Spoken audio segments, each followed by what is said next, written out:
प्यारे बच्चों, आप सभी को मेरा प्यार भरा प्रणाम। आज हम कक्षा 8 के पाठ नंबर 2 माँ की ममता के विषय में पढ़ेंगे। यह एक पौराणिक भाव प्रधान कहानी है। इस कहानी के अंदर माँ की ममता किस हद तक होती है, इस विषय में बात की गई है। माँ चाहे हमें कितना भी डांट ले, कितना भी हमें मार ले, लेकिन फिर भी माँ के दिल से हमेशा हमारे लिए आशीर्वाद ही निकलता है। माँ हमसे सबसे ज़्यादा प्यार करती है। वह हमारा कभी बुरा नहीं चाह सकती। अगर वो हमें कुछ अपशब्द भी बोलती है तो उनमें भी उसका प्यार छुपा होता है। यही सब बताने ये कहानी हम आज पढ़ेंगे। प्रस्तुत कविता एक पौराणिक भाव प्रधान कहानी है। इसमें लेखक ने बताया है कि माँ सदैव अपने बच्चों के लिए कामना ही करती है, चाहे वह उनके बारे में कुछ बुरा ही बोले, लेकिन उसके अंदर भी वह हमेशा अपने बच्चों के लिए ईश्वर से अच्छे की ही कामना करती है। उसके हृदय में अपने बच्चों की बड़ी से बड़ी गलती के लिए भी क्षमा का स्थान रहता है। मनुष्य कितना भी बड़ा क्यों ना हो जाए, आगे नतमस्तक रहने से उसका बड़प्पन बना रहता है। मतलब चाहे हम किस भी उम्र में आ जाए, हमें हमेशा अपनी माँ का सम्मान करना चाहिए। हमें हमेशा अपनी माँ को प्यार करना चाहिए। यज्ञ शर्मा संतोषी ब्राह्मण थे। तो यज्ञ शर्मा एक बिल्कुल ही संतोषी ब्राह्मण थे। इसका मतलब है कि वो अपनी आय से संतुष्ट थे। वो जितना कमाते थे उसमें वो अपना भरण पोषण अच्छे से कर लेते थे। उनकी पत्नी का नाम रोहिणी था। तो यज्ञ शर्मा जी की पत्नी का नाम था रोहिणी। उनका एक पुत्र हुआ। पिता ने उसका नाम देव शर्मा रखा। तो इन दोनों का ही एक पुत्र था जिसका नाम था देव शर्मा। उपनयन संस्कार के बाद, उपनयन संस्कार मतलब जब हम जनेऊ धारण करते हैं, जब बच्चे की विद्या आरंभ हो जाती है, तो उपनयन संस्कार के बाद पिता ने अभी उसे एक ही वेद पढ़ाया था कि उनकी मृत्यु हो गई। तो अभी तक पिता, क्योंकि वो ब्राह्मण थे, ज्ञानी व्यक्ति थे, तो उन्होंने अपने बच्चे को पढ़ाना शुरू किया। तो वो अभी एक ही वेद अपने बच्चे को पढ़ा पाए थे कि उनकी मृत्यु हो जाती है। माँ बेटे पर विपत्ति का पहाड़ टूट पड़ा। अब पिता का साया ना रहने की वजह से, पति के ना होने की वजह से दोनों के ऊपर दुखों का पहाड़ टूट पड़ा। मुसीबत आन पड़ी। दोनों बेचारे दरिद्र तो थे ही, अब अनाथ भी हो गए। वे गरीब तो थे ही, अब उनके ऊपर हाथ रखने वाला भी कोई नहीं था। पिता का संस्कार करने के बाद किसी भी बात में आकर देव शर्मा घर से भाग गया। तो जब उसने पिता का अंतिम संस्कार कर लिया तो देव शर्मा को बहुत लोगों ने भड़काया और इस कारण वो अपना घर छोड़ के भाग गया। भागते समय उसने माँ के बारे में जरा भी नहीं सोचा। तो एक अच्छे पुत्र का कर्तव्य था कि वो अपनी माँ के साथ रहता, अपनी माँ की सेवा करता, अपनी माँ का भरण पोषण देखता, लेकिन उसने ऐसा कुछ नहीं किया। वो तो घर छोड़ के भाग गया और उसने अपनी माँ के बारे में तनिक भी नहीं सोचा। उसने सोचा ही नहीं कि उसकी वृद्ध माँ अकेली कैसे रहेगी, उसकी बूढ़ी माँ कैसे अकेले सारा काम करेगी, कैसे गुजारा करेगी। रोहिणी के दुख का ठिकाना ना रहा। अब बेचारी रोहिणी पति को तो खो ही चुकी थी, बेटा भी भाग गया, तो वह बेचारी अत्यंत दुखी हो गई। पहली विपत्ति से दूसरी विपत्ति उसे अधिक भयानक लगी। पति तो चला ही गया था, बेटा भी भाग गया, तो दोनों ही विपत्तियां उसके लिए बहुत भारी थी। समय के साथ वह पति का दुख तो भूलती गई, पर पुत्र के घर लौट आने की आशा ने उसे दुखी बनाए रखा। तो पति का दुख तो वह फिर भी भूल गई, लेकिन क्योंकि बेटा घर छोड़ के ही भाग गया, तो यह दुख उसके अंदर था। वह हर पल अपने बेटे की प्रतीक्षा में लगाने लगी। वह नित्य उसकी प्रतीक्षा करती। वह हमेशा अपने बेटे की वापसी की कामना करती, उसके लिए प्रतीक्षा करती रहती। जब रात हो जाती तो कहती, आज नहीं आया, कल तो जरूर ही आएगा। तो जब रात हो जाती तो वह अपने मन को यह कहकर समझा देती कि कोई बात नहीं, आज नहीं आया, कल तो आ ही जाएगा। बाद में कहने लगी, जहाँ है वहीं सुखी रहे। लेकिन जब दिन बीतते गए और उसका बेटा वापस नहीं आया, तो बस उसके मन में उसने ईश्वर से सिर्फ यही कामना की कि वो मेरा बेटा जहाँ भी रहे वहाँ सुखी रहे, भगवान उसकी रक्षा करे।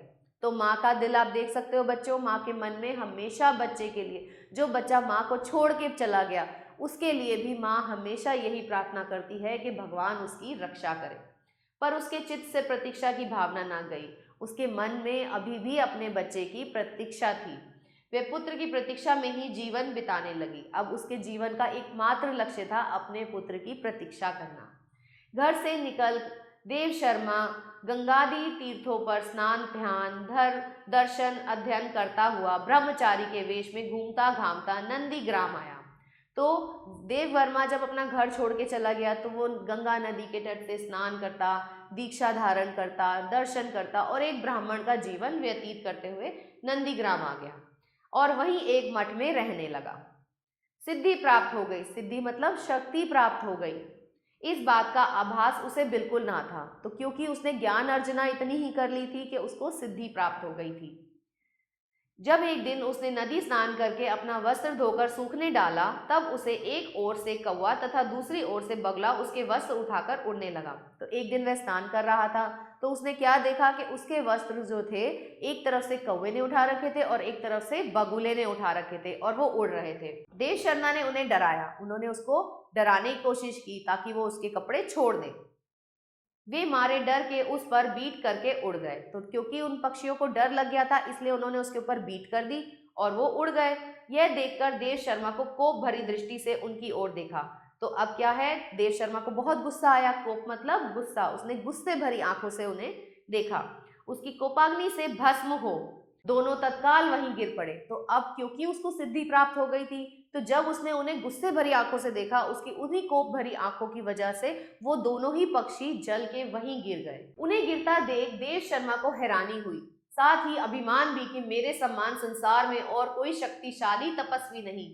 तो जब उसने देखा कि उसके गुस्से की वजह से दोनों ही पक्षी जल के नीचे गिर गए तो उसे बड़ी हैरानी हुई कि मेरे अंदर तो कोई शक्ति आ गई है। और इस शक्ति पे उसको घमंड भी हो गया कि मेरे जितना ज्ञानी तपस्वी इस दुनिया में कोई नहीं है, जिसने दो पक्षियों को सिर्फ गुस्से से, कोप से ही जलाकर भस्म कर दिया।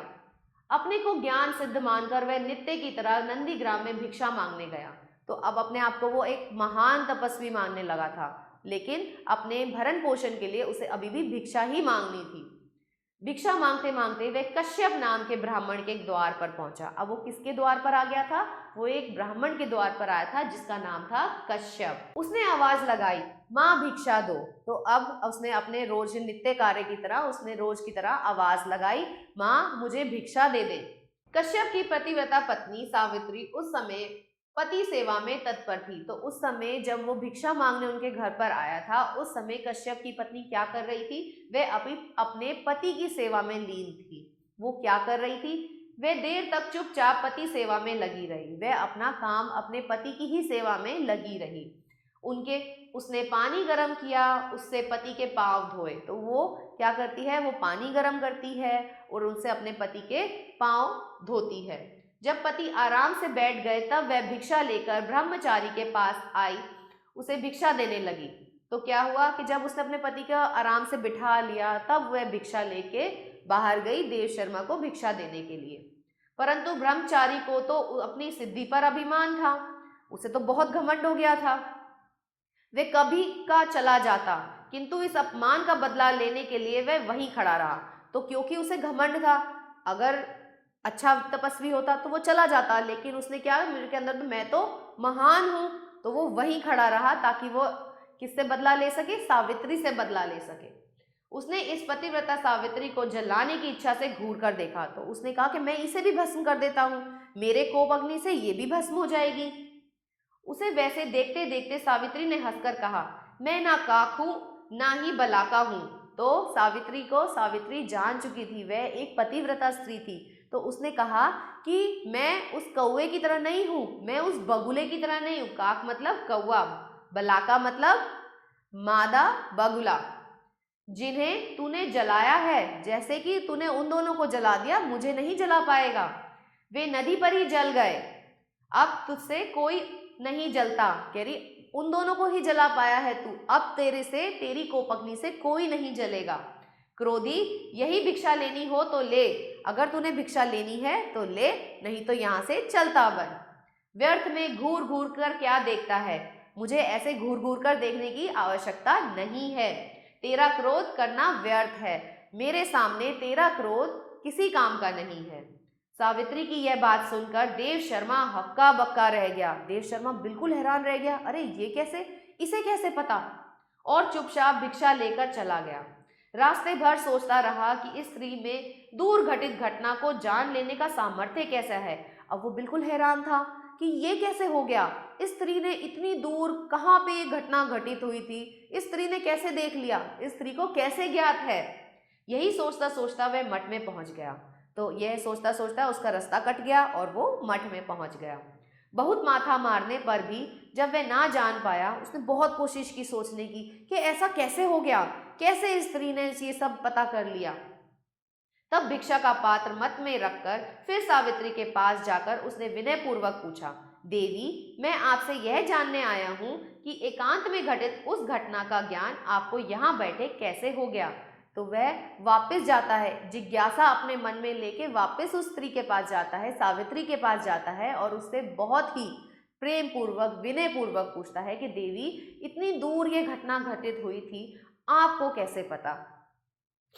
सावित्री बोली, ब्राह्मण देवता, स्त्रियों के लिए पति सेवा सबसे बड़ा धर्म है, वही मैं नित्य करती हूँ। तो फिर वह बताती है कारण, उसे कहती है कि मैं एक पतिव्रता स्त्री हूँ जो सिर्फ अपने पति के ही कार्य करने में हमेशा तत्पर रहती हैं। जब तब तो मैंने किया नहीं, मैंने कभी जब तब नहीं किया, मैं आपकी तरह पूजा पाठ नहीं करती हूँ, लेकिन पति को संतुष्ट रखने के लिए सभी प्रयत्न करती हूँ, लेकिन मेरा पति संतुष्ट रहे इसके लिए मैं हर वो कार्य करती हूँ।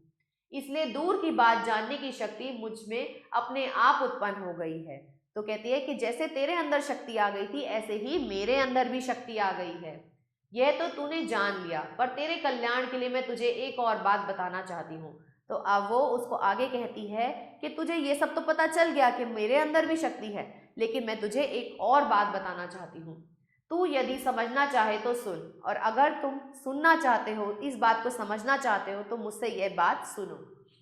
तू कर्तव्य भ्रष्ट है। तू एक ऐसा है इंसान है जिसने अपने कर्तव्य पालन से जी चुराया है। पिता के मरते ही तू श्राद्ध करके अपनी बूढ़ी असहाय विधवा माँ को छोड़कर अपना पेट भरने के लिए इधर भाग आया। अब वो उसको बताती है कि तुम अपनी जिम्मेदारियों से भागे हुए हो। जब तुम्हारे पिता की मृत्यु हुई, तुमने उनका सब काम किया, तुमने उनका संस्कार किया, उसके बाद क्या किया, उसके बाद तुम अपनी माँ को असहाय छोड़कर यहाँ भाग आए। धिक्कार है, तुम्हारे जैसे पुत्र पर धिक्कार है। जिस माँ ने तुम्हें पहले गर्भ में रखा, फिर बड़े लाड प्यार से पाला पोसा, तू उस माँ को असहाय छोड़कर वन में जब तब करने चला आया। तो वह उसको कहती है कि तू अपनी माँ को अकेला छोड़कर चला आया। तूने यह ना सोचा कि जिस माँ ने तेरे बचपन में तेरे विष्टा मतलब गंदगी, मल को साफ किया है, तेरे बीमार होने पर रात दिन एक कर दिया, उस दुखीन माँ को असहाय छोड़कर तीर्थाटन करने निकल पड़ा। तो वह उसको बताती है कि जिस माँ ने इतने प्यार से तुझे पाला पोसा, तेरी गंदगी साफ करी, तेरे लिए दिन रात एक कर दिए, तेरे बीमार होने पर तेरी सेवा करी, सब काम किया, तो उसी माँ को बुढ़ापे में असहाय छोड़कर तीर्थ स्थान घूमता फिर रहा है। तीर्थ और व्रत को ही अपने जीवन का परम ध्येय मान बैठा। सिर्फ तीर्थ यात्रा करना और व्रत रखने को ही अपने जीवन का तूने परम उद्देश्य मान लिया। पर याद रख, जिस सिद्धि को पाकर तू घमंडी बन गया था, उसमें तेरी कोई बहादुरी नहीं। तूने जब तब जरूर किया, उससे तुझे सिद्धि भी मिल गई, लेकिन इसमें तेरी कोई बहादुरी नहीं है। तेरे धर्मात्मा पिता ने तेरे जो विधिव्रत संस्कार किए थे, उसके कारण जब तब से तुझे वह सिद्धि प्राप्त हो गई थी। तो ये सिद्धि तुझे तेरे कर्मों की वजह से प्राप्त नहीं हुई थी, तुझे तेरे पुण्य पिताजी के पुण्य से तुझे ये सिद्धियां प्राप्त हुई थी। परंतु माता को दुखी रखने से वह सब अब नष्ट हो चुकी है। लेकिन तूने क्या किया, तूने अपनी माँ को असहाय छोड़ दिया, जिसकी वजह से तेरी माँ आज दुखी है और इसी के कारण तेरी सारी शक्तियां नष्ट हो गई हैं। याद रख, जिसकी माँ पुत्र के कारण दुख उठा रही हो, उसका स्थान तीर्थ यज्ञ तो व्रत है ही, साथ ही जीवन भी व्यर्थ है। तो वो कहती है, सावित्री उसको बताना चाहती है कि जिस बच्चे ने अपनी माँ की सहायता नहीं की, अपनी माँ का भरण पोषण नहीं किया, उसके लिए स्नान करना, तीर्थ यात्रा करना सब कुछ व्यर्थ है, उसका तो जीवन ही बेकार है। जो मातृभक्त भक्तिपूर्ण अपनी माता की सेवा करता है, उसी के लिए स्नान, तीर्थ, जप और यज्ञ इस लोक और परलोक में फल देते हैं। तो हमारे लिए सबसे ऊंचा कार्य क्या है, सर्वोत्तम कार्य है हम अपनी माँ का ध्यान रखें, अपनी माँ का भरण पोषण करे, उसे प्रेम करे। जो इंसान ऐसा करता है उसे ही स्नान जप तप का फल इस लोक में मिलता है। जो व्यक्ति माता की सेवा तन मन से करता है वह धन्य है, उसी का जीवन सार्थक और सफल है। तो हमारे जीवन का उद्देश्य यही होना चाहिए कि हम अपने वृद्ध माता पिता की सेवा करें। इसलिए यदि तू अपना भला चाहता है तो आज ही माँ के पास चला जा, और जब तक वह जीवित रहे तब तक उसकी सेवा मन लगा कर कर। तो तेरा अब उद्देश्य जीवन में यही होना चाहिए कि तू अपनी असहाय माँ के पास वापस चला जा, उसकी सेवा कर, उसके चरण धो के पी, तभी तेरा जीवन जो है वो सार्थक होगा। बेटे के लिए माता का आज्ञा का पालन करना ही सबसे बड़ा तप है। अगर हम अपनी माता की हर आज्ञा का पालन करते हैं वही हमारे जीवन का सर्वोपरि उद्देश्य होना चाहिए। जो यथार्थ बात थी वह मैंने तुझसे कह दी है, मैंने जो बात सही थी तुझे वह बता दी है। यदि तू अपना भला चाहता है तो इसे स्वीकार कर, और अगर तू इस जीवन में अपना भला चाहता है तो तुझे अपनी माँ के पास वापस जाना चाहिए। भूल जा कि अब तुझ में कोई देवी शक्ति है, तेरे अंदर अब कोई देवी शक्ति नहीं बची। वह तो बगुले तथा कौवे के जलने के साथ ही जल गई, क्योंकि दो प्राणियों की मृत्यु हुई है तेरे कोप की वजह से, इसलिए तेरी देवी शक्ति समाप्त हो गई। बगुले के रूप में तेरी माँ की सात्विक कल्याण कामना थी। तेरी माँ जो तेरे लिए रोज कामना करती थी वह बगुलों के रूप में मृत्यु को प्राप्त हो चुकी है, और कौवे के रूप में तेरी काली करतूतें, और जो काली करतूतें तूने की हैं यानी कि अपनी माँ को असहाय छोड़ा है, वह भी कौवे के रूप में जा चुकी है। कौवे ने बीट कर तुझसे तेरे तप को निकाल बाहर किया। जितना भी तप तूने किया था कौवे ने अपने मल के थ्रू वह सब तेरे अंदर से बाहर निकाल दिया है। तू स्वयं अपनी ही क्रोधाग्नि से भस्म हो जाता, पर मूर देख बलाका बन तेरी माता की आहें तुझे नहीं केवल तेरे पुण्यों को जला स्वयं भस्म हो गई।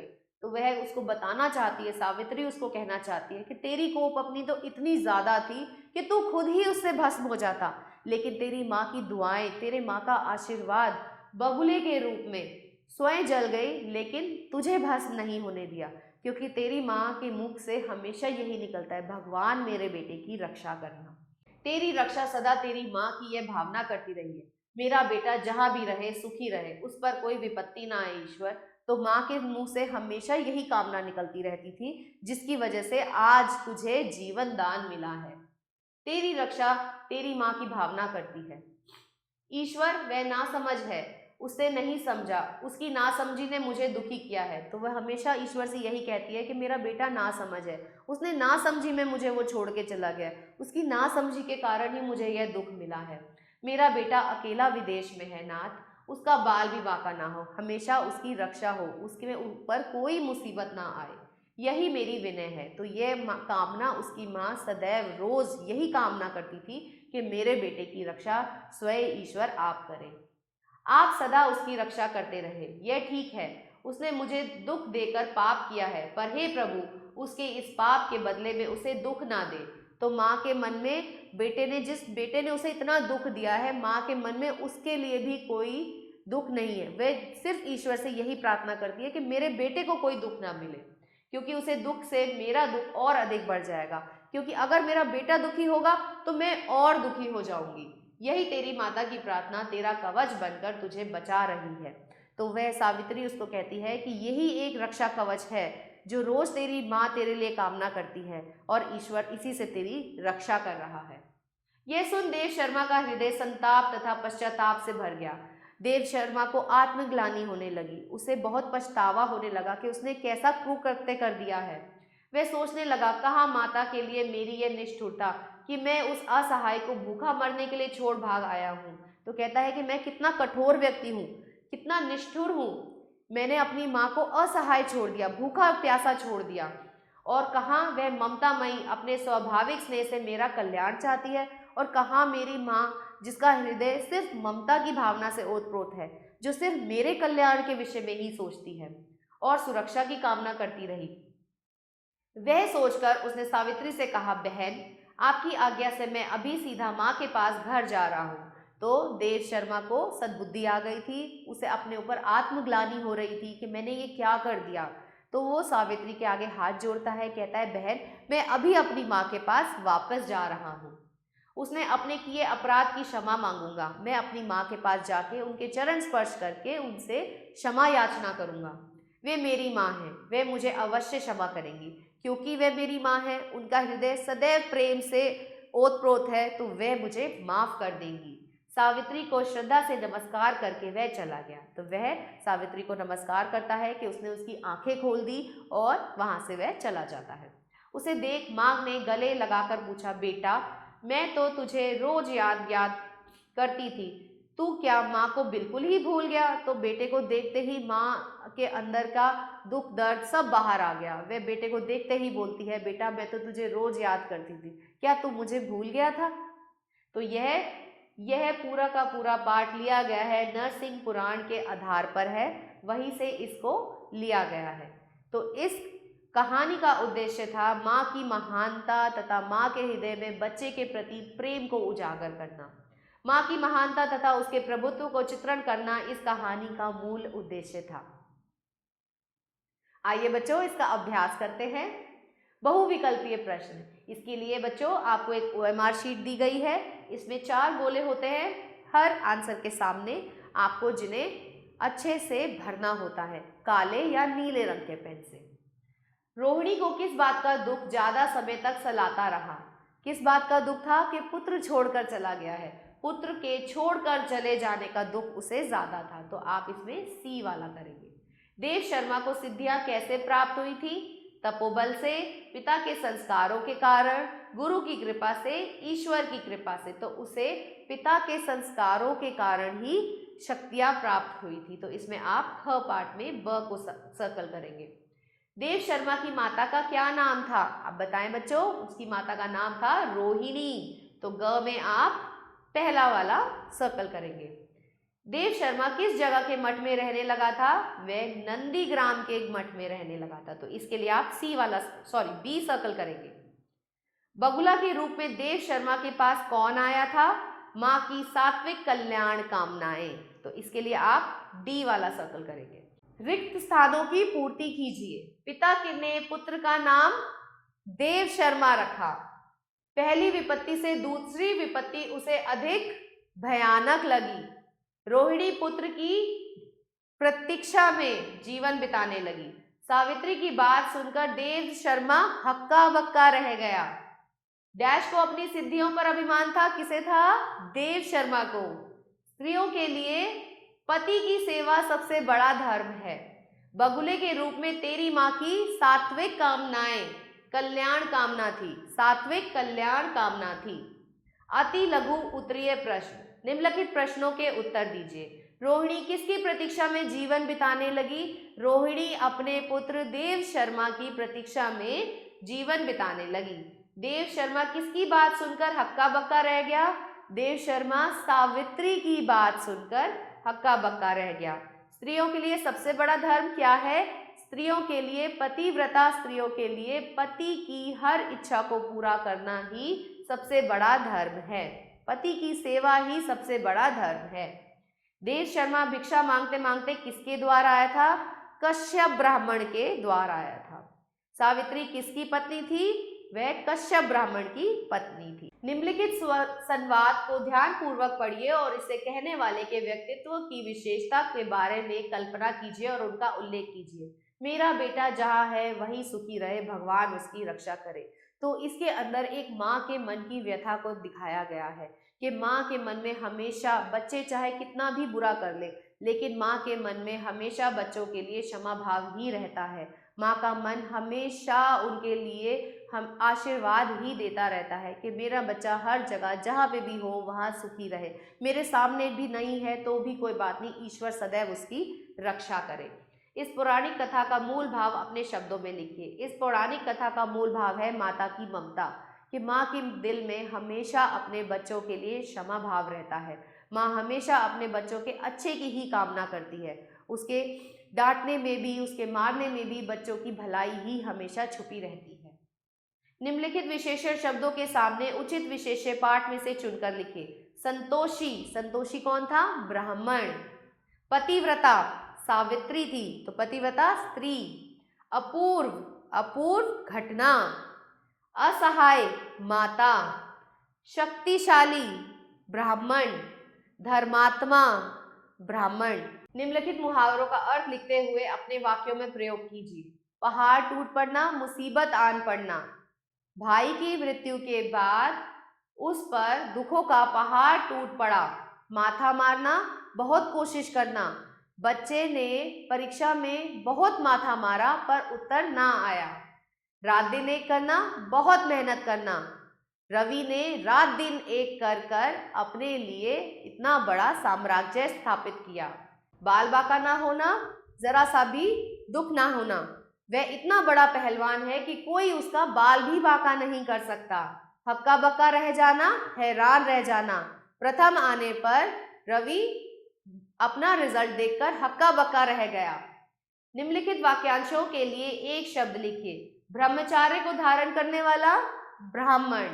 सत्व गुण संपन्न सावित्री। कार्य करने के लिए तैयार होना, तत्पर। पितरों की प्रसन्नता के लिए किए जाने वाला कार्य श्राद्ध, जिसका कोई सहायक ना हो, असहायक। निम्नलिखित शब्दों के दो दो पर्यायवाची शब्द लिखिए। माता, माता का जननी, मां। रात, निशा, यामिनी, रात्रि।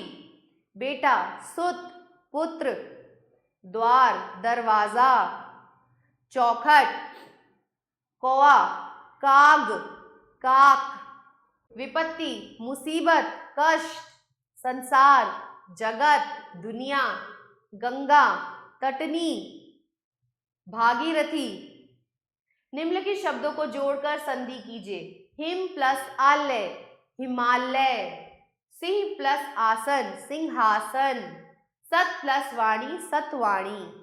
विद्या प्लस अर्जन, विद्यार्जन। विद्या प्लस आर्थी, विद्यार्थी। गंगा प्लस आदि, गंगादि। मौखिक अभ्यास उच्चारण करेंगे बच्चों। संस्कार, सामर्थ्य, वृद्धा, भ्रष्ट, अध्ययन, वृथा, सिद्धि, विष्ठा, कोपाग्नि, ध्येय, ब्रह्मचारी, सात्विक। आशा करती हूँ आप सभी को यह पाठ अच्छे से समझ आया होगा। मिलते हैं अगले पाठ में। धन्यवाद।